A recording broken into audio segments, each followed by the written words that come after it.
All right, so this will be the chapter one material. Right here shows the learning objectives for this particular chapter. As we go through the course, each chapter will always begin with the learning objectives, so you know why we are covering certain areas. And so there's the four you have.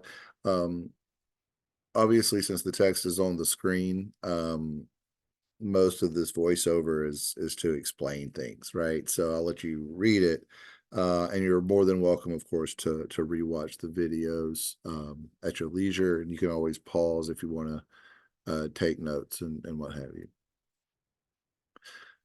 So with the first one there, learning objective 1.1 identifies social and economic influences on financial literacy, personal financial decisions.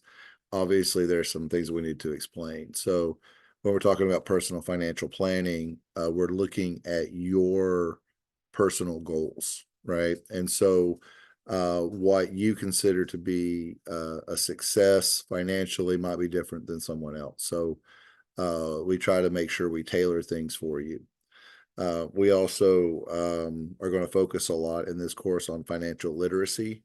And this is just so that you can make the best decisions within your budget constraint.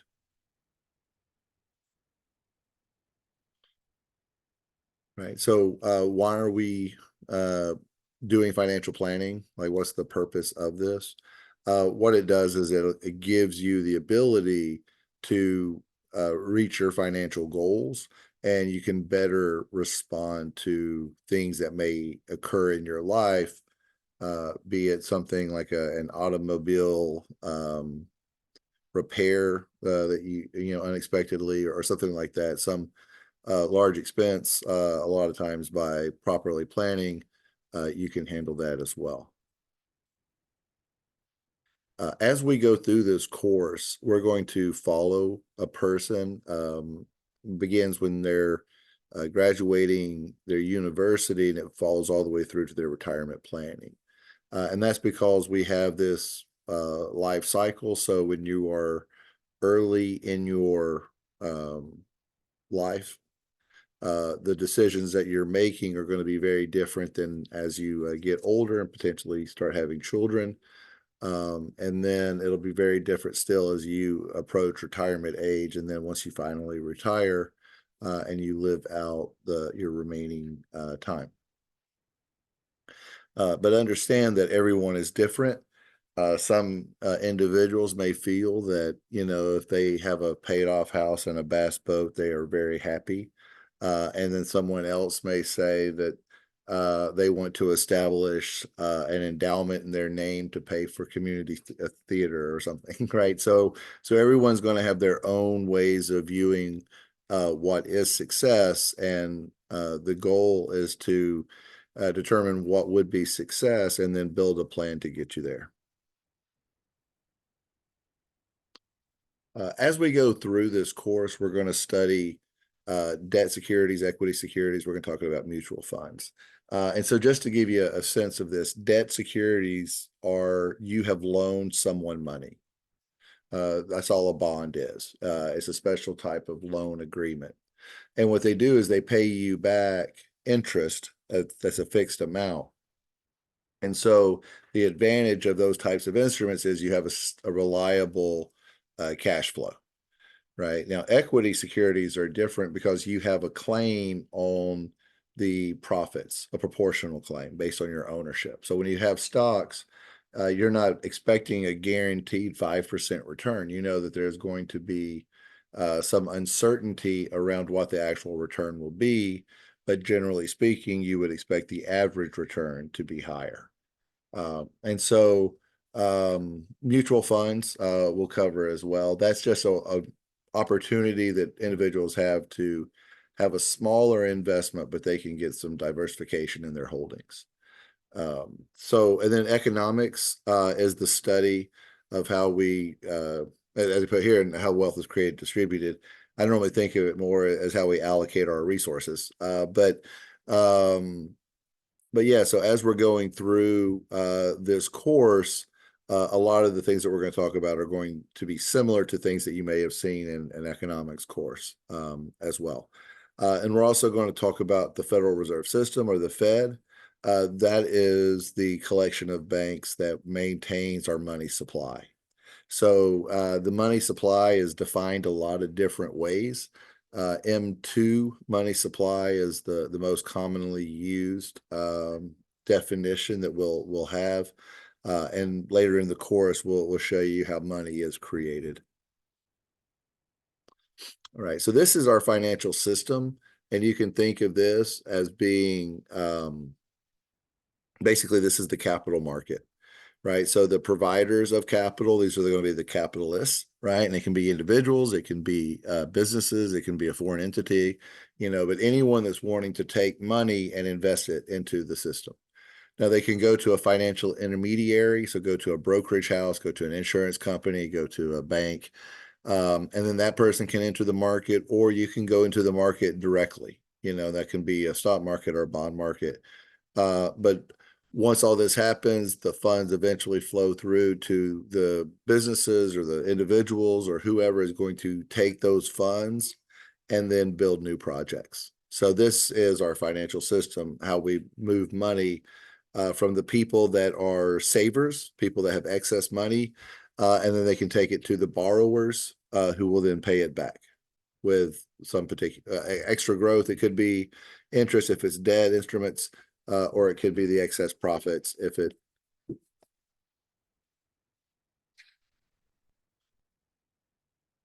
All right. And so we also need to understand that we're in a global environment. And so the US economy isn't alone in this, right? And so when things happen globally, that's going to impact us as well. And then that's going to, we're also going to talk about inflation risk, but even like international interest rate risks and things like that will show up here. Right. So here's the bit about inflation. And so inflation is this general rise in the prices in the system. Not everything will move at the same rate. So we'll talk about inflation in food and inflation in energy, so you can look at particular sectors and how they change. And then we can also have a measurement that we use and have used for about 60 years now called the Consumer Price Index. And so they came up with a basket of goods. They said this is what the typical, at the time it was a housewife, right? But a typical shopper that was buying food for their family, what would they normally buy? And then how much did they cost? And then they would go through and say, okay, next year, let's go buy that same basket of goods. And then once we do that, we'll determine, okay, this is how much it is. It's not perfect. Tastes change. So in the 1960s, Americans ate a lot more meat, beef in particular. Now we eat a lot more chicken, but you also have a lot more people that eat less meat or no meat. And so that would change what the actual price paid would be. That's the substitution effect. Also, back in the 1960s, they didn't have cell phones, and now we do. And so that was like an expense that did not exist previously and does now. And so it's not a perfect measure, but this is one of the measures that we use. CPI is just sort of the general way we'll talk about it, and then they'll have specific ones like CPII, CPIU, and it's just different modifications based on those issues I was talking about with like substitution or new product entry and that type of thing.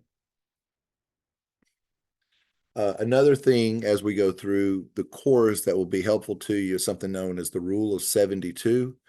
And so if you're just sort of doing the math in your head and you're trying to think about how fast something would double, then what you would do is take the number 72 and then divide it by the growth rate. And then the answer that you would get is the number of years for it to double. Now, it's not exactly this, right? This is just sort of a close answer. It's actually the number you would need to use is closer to 69.3, but it's a natural log function. ln of 2 divided by the ln of 1 plus whatever that is. Like if it's 4%, you put 0.04, and so that's how you would calculate that. So but 72 is really close, and 72 is divisible by a lot of things, right? It's divisible by 12. And so that's really nice, because if 12 is also divisible by 3 and 4, right? And 6. So that 72, this is easy to do if you have the numbers like 2%, 4%, 6%, 8%, 9%, 12%. This it's easy to work with. So we use 72. And then interest rates. Interest rates, as it says there, it represents the cost of money. This is what you have to pay in the future to have the dollar today, right? And so we're going to get into the time value of money, but this is what we're talking about, right? That there's a different value in the future to that money, right? And then interest rates are set by the market. So we will talk about how the Fed will set rates, but the rates that they're setting are really is more to send a signal to banks, than they respond based on the market demand for rates. And so what you're paying is not necessarily going to be like the Fed rate that you see quoted, right? That's going to be the rate to other banks, but they're going to charge you more because they're going to view you as being more risky, right? And so they're going to charge you more money than that. But it's that's sort of how that works. As we go through the course, these are the 14 chapters, and you can see basically the entire course is on this financial planning. So we're opening up now, talking about the first steps in financial planning, and then we'll go on to planning, and then how you save, when you borrow, what's smart borrowing, spending, and what would be smart spending, managing risk, which is insurance basically, and those types of issues. And then investing, we're going to talk about bonds, we'll talk about stocks, and we'll talk about mutual funds. That's those 3 chapters. And then finally, we're going to have a piece on retirement. Okay. So this is our second learning objective. And we're going to be talking about the time frames, right? So short-term goals are going to be things that are going to happen within the next year or so. Intermediate goals are 2 to 5 years, and then long-term is going to be more than that. And so when we're planning for things, the longer the horizon that we have, oftentimes the more options that we'll have in how to get there. And that's why it's really important to help people plan as early as possible, because you're able to accomplish so much more because you have more time working in your benefit. And then these are just some examples of financial goals. I mean, so you can have things like, I just want to save up to buy a new car. I want to save up to move out of the house, and that kind of thing. Or you can say, I want to be able to donate, 20 hours a month, to my community, working at the park and recreation, or maybe you want to volunteer more at your church and that kind of thing. Whatever you would want to do, you can make those types of goals and then work towards that, right? So when we talk about goals, we want SMART goals, and you'll see this come up a lot. And this is commonly used not just within financial planning, but just any sort of goal setting. And so specific, measurable, action-oriented, realistic, and time-based. So specific, it's not some just vague notion, something that I can definitely go and look at and say I accomplished or did not. Measurable, again, not just sort of free-flowing, but it's got to be something that I can actually go and pull up some numbers and look at it. Action-oriented, not hopefully this will happen, but this is what I'm going to drive. Realistic, you have to understand where you are. And so you can set a realistic goal for where you can go to on your next step. And then time-based, you want to have a clear timetable, right? This is, I should have this done within a year, or I should have this done in 5 years, or whatever the goal is. So So whenever we're coming up with this is what you'll be looking for. All right. And so we're going to talk about the time value of money and opportunity costs. So opportunity costs are the trade-offs, right? If I'm going to do A, it means I can't do B, right? And so as we're doing a lot of things within finance, this comes up a lot. These opportunity costs, what do we give up to be able to take this action?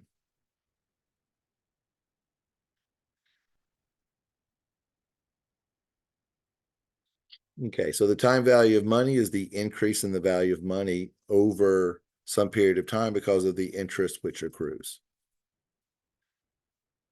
Right. So if I'm spending more today than I have earned, then I've accrued this debt. And when I pay it back, I'll pay it back with interest, right? It's going to be more. Or if I save today, it's going to accrue interest. And then when I go to collect it, I'll have more. Right. So that's what we're going to be doing with the time value of money. At the end of this chapter 1, I'm going to have some time value money calculations, and we'll get into a lot more detail of that. Okay. When we're calculating interest, the way to calculate that is just the savings times the interest rate times the length of time.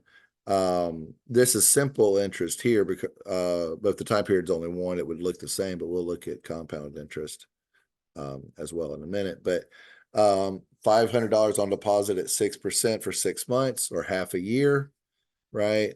Then that would be $15, right? So it would accrue $15 worth of interest in 6 months. Okay.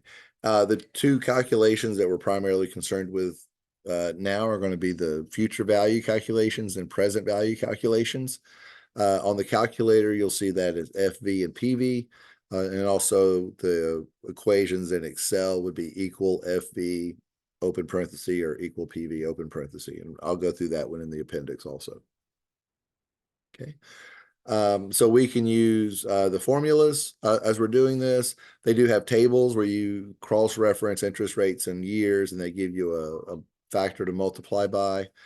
We can use a financial calculator. The one that I recommend is the BA2 Plus calculator, Texas Instruments. That's what we teach with in here, and it's also a non-programmable calculator, so you can use it on all your exams, the CPA exam and everything. But also, if you don't want to buy the calculator, but you still kind of want to learn it a bit, there is a free app. It's BA Calc. B is in Bravo, A is in Alpha, and then Calc, like the first part of calculator. And that'll give you a free version of it for your smartphone. Spreadsheet software, that would be Excel. So we'll show all of that. I'm not going to read these slides out loud to you. I'm just going to kind of go through these, but feel free to pause and read over it to make sure you understand where it's coming from. So what we're talking about here, future value of a single amount. Future value is how much money is this worth at that end time period, at that point in the future. That's why it's called future value. So it could be 1 year, like it is in this problem. It can be 100 years if it's some other problem. But anything that is going to be in the future is the end value is that future value. The future value can be equal to 0. And we'll give examples of that. Like if you're paying off a loan, when you make the very last payment, the future value is 0. You have paid off the loan, so, but that's what future value is.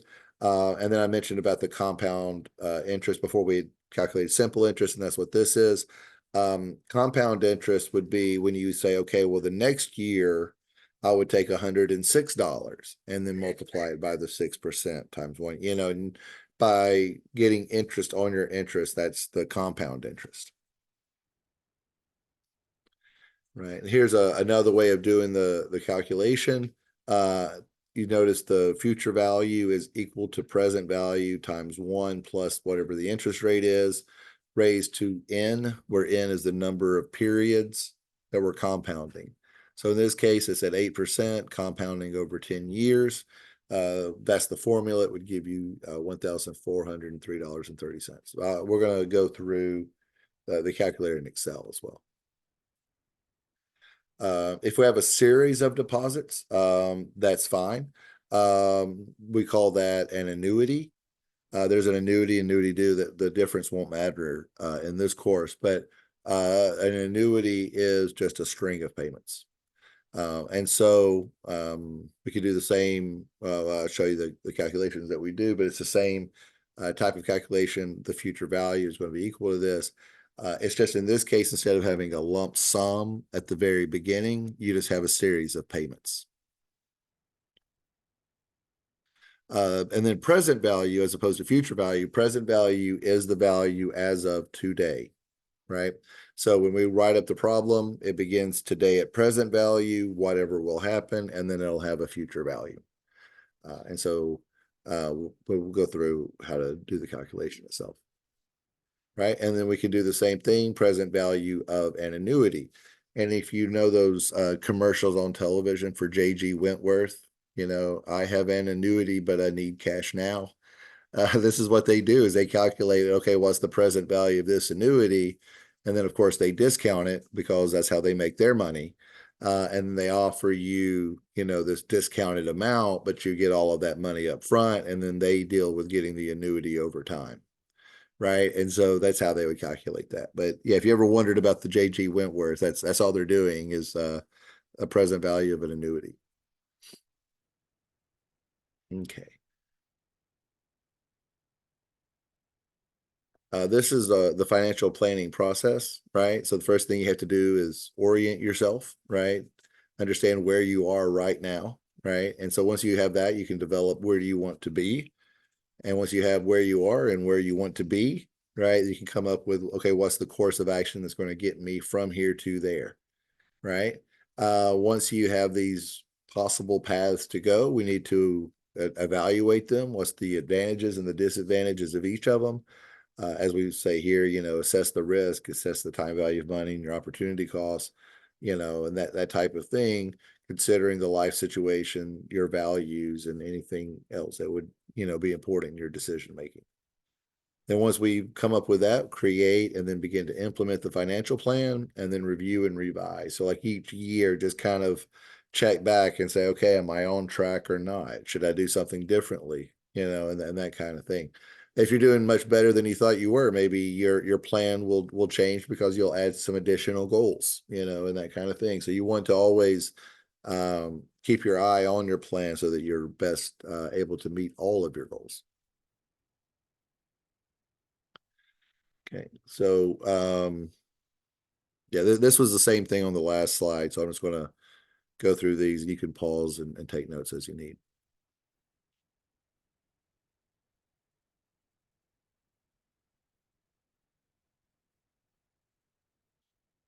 Okay, and this is just a slide that shows some different areas to get information. While you're here as a student at EKU, I think you have an access to the Wall Street Journal. But if not, if you go to the Wall Street Journal, it's wallstreetjournal.com/students, I believe. They have a very low cost program for you using your .edu email. And you can get a really cheap copy of the Wall Street Journal on your phone or tablet. And that might be just good for you to read through and just understanding what people are talking about in the financial world.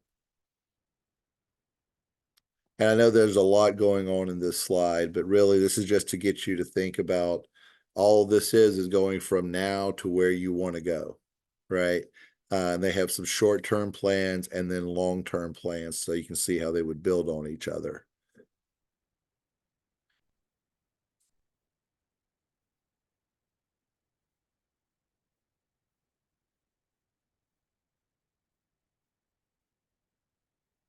All right. So we went over all of those. I'm just going to show these last several slides just to summarize what we went over with those learning objectives, and then we're going to have a bit about the time value of money.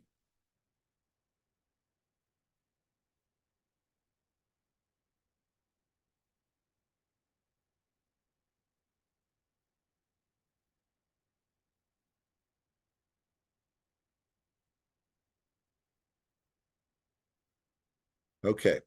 So if you do get a BA2 plus calculator, those what's called the time value of money row, and you'll see on that calculator it's N and then IY, not YR, PV, PMT, and FV. So you would actually see those buttons to represent the number of time periods, the interest rate, the present value, the payments, and then the future value. So here's an example. Your savings is $400. It earns 12% compounded monthly. You're going to hold it for a year and a half. And then they say calculate what it would be. There's a table that it says you can go look up to get that factor. That's the one in the middle, 1.196. But if you did the formula that we saw in the slide earlier, the 400 times 1 plus I to the n, right? 1 plus 0.01. The 0.01 is because it's 12%, but it's compounded monthly. So it's 1% monthly rate. And then they did 18 months. If you put this in on the calculator, you would say minus 400 PV. Now, why do you have to put minus 400? Because the minus sign gives you the direction of the cash flow. So I'm going to pay 400 because I'm making this deposit, right, of 400. So it's minus 400. And then what I receive back will be positive. So I have to put in the number first, minus 400, present value. 12% divided by 12 months in a year equals 1. And then that's my interest rate per year, my IY, right? 1.5 years times 12 months, 18 is equal to N, right? There is no payment in between. I'm not making any more deposits and I'm not going to make any withdrawals for the 18 months. So 0 is PMT. And then I compute future value. That's what CPT, that button, and then the future value, and then it spits out that number. And then if you look below, they also show you the Excel formula equals FV, parenthesis, right? And then you put in your interest rate, you put in the number of periods, you put in the payment amount, you put in the present value, and you put in the type. And this type is like with that annuity and annuity due. Like I said, it doesn't matter for us. We don't even have to enter it, right? But that's all there within Excel. Excel will always do more than we need, probably. But if you put that in with our particular information, it would be FV 0.01 again, because it's the monthly rate, 18 months for the number of periods, 0 payment because there is no intervening payment, and again, minus 400.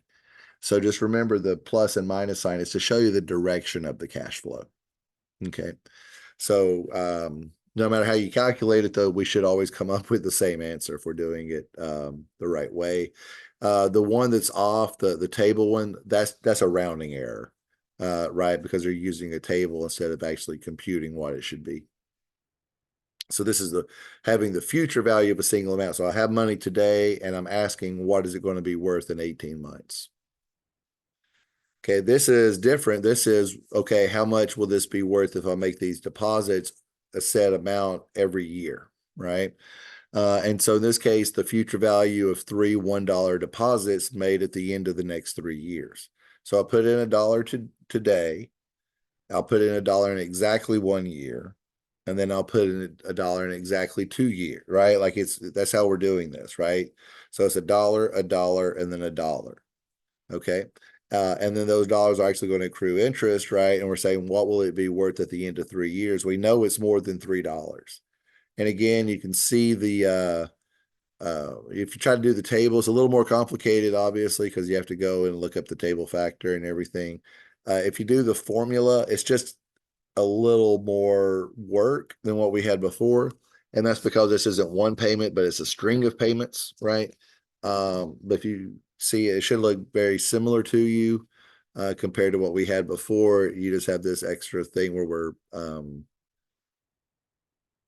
instead of the principal times 1 plus interest rate to the n, and this one is that principal and then 1 plus the interest rate to the n, but then minus 1 and then divided by the interest rate. So that's what's going on there. For the calculator, again, you notice it's a lot easier, minus 1, and that's payment because I'm going to make these every year. N equals 3, my interest rate is 10%. there is no present value because it's not like I had an account there and then I was adding to it. I just started adding money, right? And then compute the future value. Again, we should always get the same number. Here's a present value of a single amount. So I tell you this will be there in the future, and we calculate what will it be today. So I'm going to receive $1 3 years from now. If it's a 10% interest rate, what is the value today? Right. So 1 is equal to the future value, 3 is equal to N, 10 is the IY, 0 payment in between, compute the present value. And if you notice there, it says negative 0.75, right? Negative 75 cents. That's because future value and present value are always going to swap signs, right? Because we're have this, again, it tells us the direction of cash flow. So if I'm going to receive $1 in a year, then I'm going to pay 75 cents today.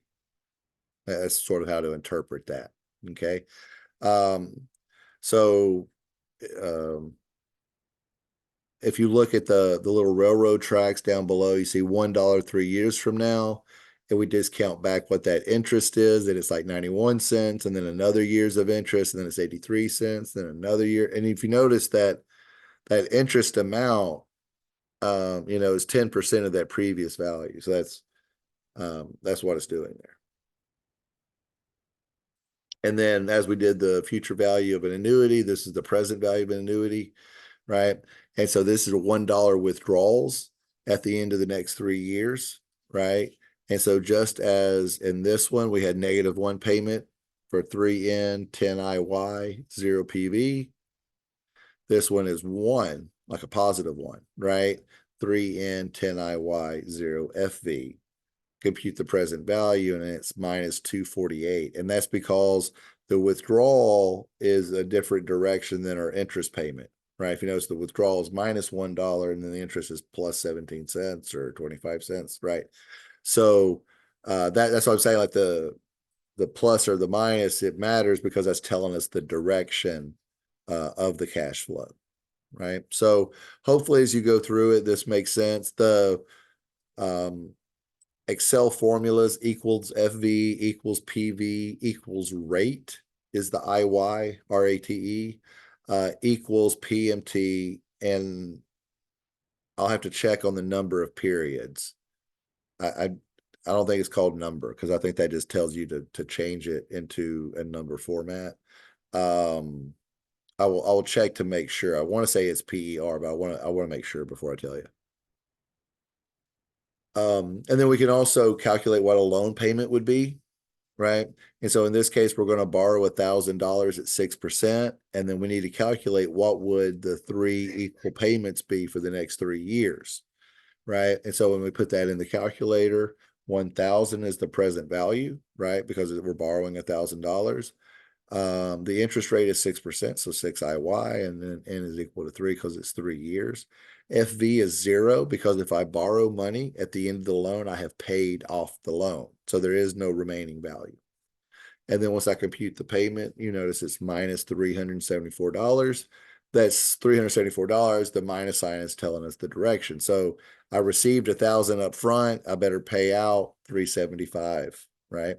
And then again, you see the Excel formula equals PMT, because if you want to calculate payment in Excel, that's what you use. The rate, the number of periods, and whatever the present value is. So if you're ever wanting to buy a car, right, and somebody's offering you some terms, and they start saying things like, well, how much can you afford? And things. If you know what they're doing, you can actually run through this and calculate this is what's going on behind the scenes, and then you can understand where these are coming from.